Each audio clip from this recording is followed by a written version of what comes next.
bienvenue encore ce soir sur Vérité TV. Nous sommes là pour la parole et rien que la parole au nom puissant de Jésus. Amen.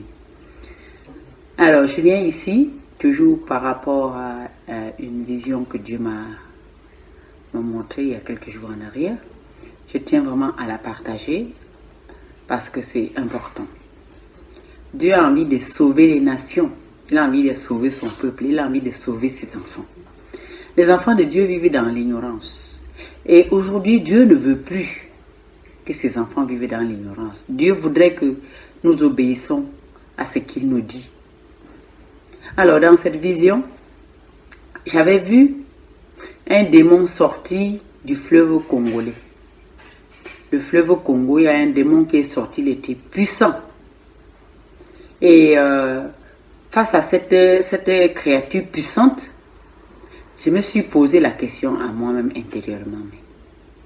C'est quoi cette histoire? Qu'est-ce que c'est? Et après, j'ai dit, bon, il vaut mieux que j'interroge Dieu. J'ai interrogé le Seigneur par rapport à cette créature. Et le Seigneur m'a répondu comme quoi cette créature allait vers les nations pour pouvoir capturer les âmes qui ont eu un péché particulier. Et je disais, mais j'ai demandé au Saint-Esprit, mais c'est quoi ces péchés particuliers?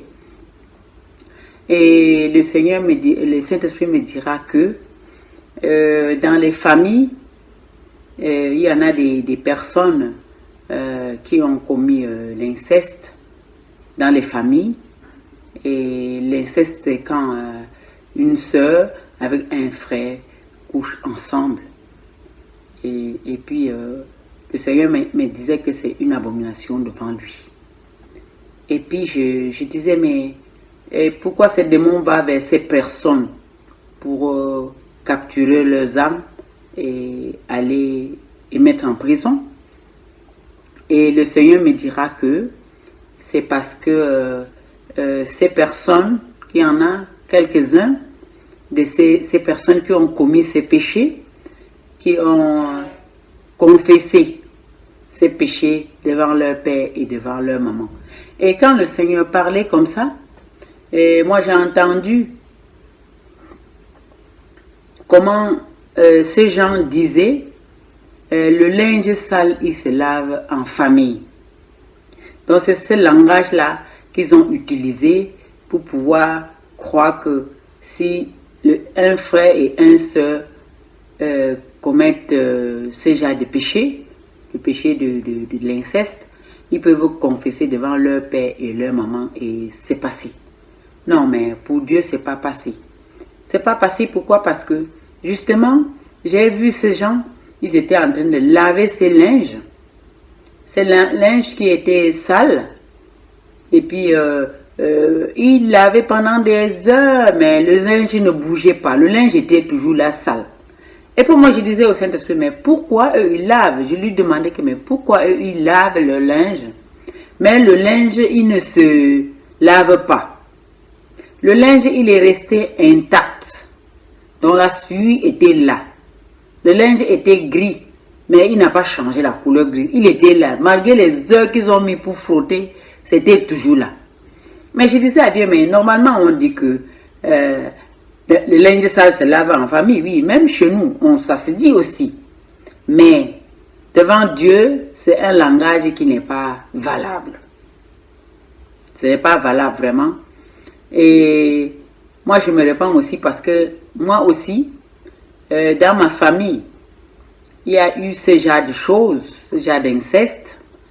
Et l'inceste est entré dans ma famille comment? Mon père, avec la femme de son père, ils ont eu à faire un enfant, deux enfants. Et puis, quand nous aussi, on était adolescents, on a remarqué ça. Et pour nous, ça ne nous gênait pas d'aller avec un frère au lit. Pour nous, c'était tout à fait normal. Mais je comprends aujourd'hui que le Seigneur dit que ces péchés-là, même si c'est découvert et qu'on a demandé pardon devant la famille, ça ne suffit pas. Et je disais, mais Seigneur, Donc ma famille est souillée. Le Seigneur disait, oui, même ta famille, elle est souillée. Et puis je disais, mais comment faire? Qu'est-ce que je dois faire maintenant? Moi-même qui suis dans la même situation. Et le Saint-Esprit me dira que il faudra que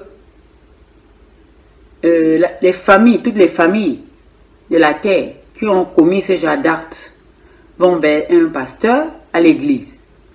Et vers le pasteur, ils doivent confesser ce genre de péchés. Et quand ils vont confesser ce genre de péchés, le pasteur leur fera prendre le pain sans levain, et puis ils boiront le pain sans levain qui est le corps du Christ. Non, il vous fera prendre du pain qui est le corps du Christ, pardon, et il fera aussi, il leur fera aussi boire le sang de Jésus pour purifier leur sang. Donc, il faut manger le pain pour purifier ton corps qui a été souillé, et puis il faut boire du vin pour pouvoir purifier ton sang qui était souillé. Alors quand j'ai compris ça, j'ai dit, mais Seigneur, tu es merveilleux. Tu es merveilleux. Tu es vraiment bon.